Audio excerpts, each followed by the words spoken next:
Guys, welcome back to Tabletop Assault. I'm David. I'm Ross. And this is our battle breakdown segment of the battle report you've hopefully just seen, and the link is in the description below to that battle report if you haven't seen it yet. Craftworlds versus Tau. So this is going to be, I'm wanting to speak about your turn one more than anything. Okay. Your turn one, everything sort of clicked together more than I thought for Elder, so things I certainly missed. You had plenty of reroll ones available to you. That was thanks to Autark and Mulgan and Ra. Yeah. Really handy on that one. And then you got further ones of being able to reroll ones to wounds, which I think was from Runes of Witnessing. That's the stratagem, yeah, from the Farseer. That works from the Farseer, and it was one command point? Two. But I always see when it comes to, there's plenty of ways to augment hits. Plenty of ways in this game, you know, up, down, whatever. Not so many ways to do wounds, so having an aura that allows you to reroll wounds. The main one I can think of is I think Harlequins have ways to. They do with their, I think it's in combat with their troop masters. Yep. We don't play Harlequins, so I don't. But I know they do have some that does it, but there's not many things that augment wounds, minus maybe a lieutenant. But having that on a Farseer was really good, and I think you really made it quite effective, the two auras in that one. Yeah. Your psychic abilities of Doom, Guy didn't feel was as important. Not when there's so many rerolls to one kicking about. But Doom and Jinx. Doom and Jinx were... That hurt me. That one hurt, you know, it's like I see a big thing, I'm going to make it more vulnerable, and I'm going to hurt it more. So, to put a bit of spin on this as well, lately when I've been playing Craftworlds, I haven't been getting the psychic phase off as I would like. No, I remember the last one, it was quite bad. And I've got a reputation of getting it was horrifically bad. Yeah. I've got a reputation of getting psychics off, so it was nice to see first of all that return. Well, for you, it was nice. It returned really well today when I needed it. So did. Guide, yeah. So turn one for me, Guide wasn't really as impactful because I don't think it would get its full use. Yep.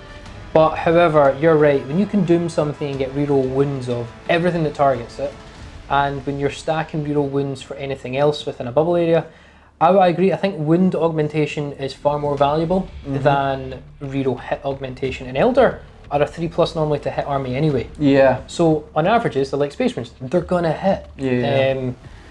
I think that was key. Dropping a Riptide straight away was pretty vital. But for me, I think when you get turn one with the army I took, I think that was gonna happen. Yeah, I always thought you were gonna kill a Riptide. But I didn't think how quickly it happened, because then it opened up the availability for me to start targeting the Piranhas. Yeah, I did not anticipate you being able. I said to you off camera, I was like, you might kill one, and then you killed two. Yeah, I know. I was like, how? So that was key, because we all know Piranhas, they actually stack DACA. They can be a good harassment unit. I've seen you use them once or twice, and they've just been a good harassment unit. And I think with 5-man squads, they could have done a lot of damage. Yep. Positional wise, end of turn one, I think the board was mine. Yes. Pretty much was mine, but you had the vital point. I had the vital point, which was good. You were close, but not quite close as threatening. I mean, we'll go into then my turn one, which was very reactionary, and I couldn't get very much off. I know. It was a bit more difficult on that side. It was interesting. When Tau have to charge, you know something's a bit awry.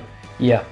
But I was quite lost at that point. I was like, geez, you've really mitigated a few of my damaging potential units, which was a real pain. But there were still things I could do, but they didn't work out quite as well. So I was quite panicked at that point. I would agree. I think we kind of thought this game might be over quite quickly. Yeah. Because turn one did not go well for you at all. No. So turn one, at the end of the result though, you'd managed to start getting points quite quickly. Yep. Purely because you had the vital point, and you actually managed to move my guys off of one of the point in the middle, I believe it was. Yep.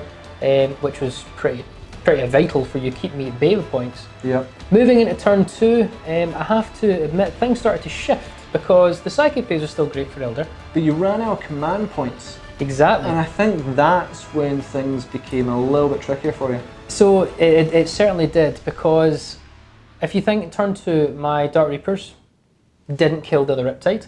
No. With a full complement and a Riptide that again was doomed and jinxed. Yeah. So now already I'm not as efficient as I was before.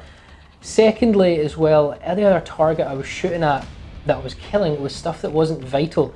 A couple of drones here and there that were too far away from the Riptides, so they're never going to soak up the damage anyway. the piranha, which was kind of just thrown in to hold stuff up. Yeah, I was just using him to harass. So it was a few wee units. So my turn 2 was again about getting into position and just trying to spread out and cover points. But the damage wasn't actually done. No. And if we all remember as well in turn 2, with regards to my Dark Reapers, I could no longer fire and fade them because, as you said, command points were gone. Yep. And then, well, what happened to them? Well, then the ion accelerator came down. And then it came down, and then I was like, cool, now it's time to do some damage. And the ion accelerator did well. I can't remember what else I used to take him out. Was it smart missile? No, you used ion accelerator and you used the rail rifles. Rail rifles. And so they began dealing with the Dark Reapers. Once that happened, it became falling apart. The problem was my commander came in and failed me utterly, which was a shame. That broke my soul. I was like, oh man, he should reliably maybe kill 3 of these. The 4 fusion commanders usually hits hard. Yeah. And efficiently hits hard too. It's because I deployed him way back, I couldn't do 2d6 damage and choose the highest. I could only do 1 because I wanted to take the point. And that didn't work out. No. Rolling that 1 and then the next dice was a 3 and I was like, cool, that's a wasted one. As long as I don't roll a 1 again, and I literally did. I was like, I really don't want to spend a command point on this. But it was, that was painful, killing a bike and a half with 4 fusion on a 2+ to hit. You started to deal with chaff though. I'd started dealing with chaff and I got a bit more border control, which was kind of good. I mean, board control. Board control. Definitely did. Dark Reapers being dealt with and dealing with the chaff was quite good, and then you only had sort of your heavy hitters but combat, and they could be vulnerable given a chance. They could. So that then leads us quite nicely to turn 3, which was, so off camera I was explaining to Ross, I'm going to gamble. Yep. I could sit back, protect my characters, camp some points and try and see this game out. Yeah. However, when you seen what you did to my Dark Reapers, I went, right, if that's you doing anything against Dark Reapers, my Wind Riders are toast. Yeah, because I still had command points to Stimulant Injector, the Riptide, so if it stayed on 1 wound I would have just bumped up again. And you brought target lock on the broadsides so they could move to get line of sight and shoot, so I really couldn't hide like I thought I could. And the only way I could really stop that is charge. I had to be aggressive. And that comes with its own inherent risk, because I was charging against a fire base that had all the smart missiles in the world. Yep.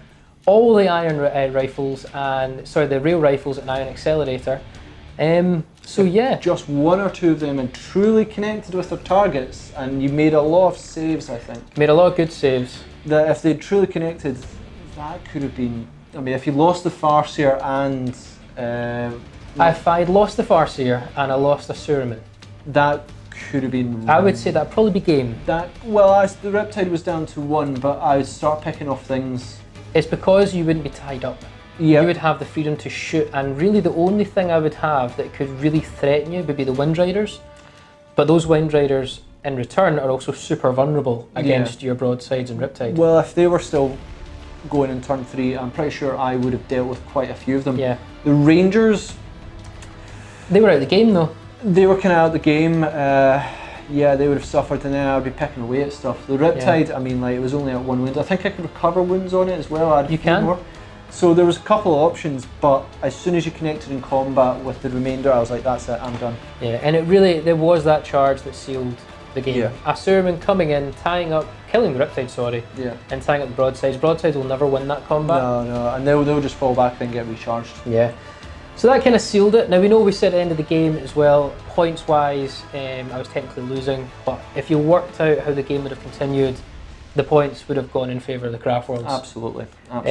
But really, theoretically, it was just down to that 1 charge. Absolutely. So guys, thanks for watching. That's just our more in-depth thoughts on how that battle report went. Again, link is in the description down below to the battle report if you missed it. Check us in links for social media on Facebook for all the projects we work on, Patreon to support the channel. But comment, like, share and subscribe. We hope to see you again, another Tabletop Assault Battle Report.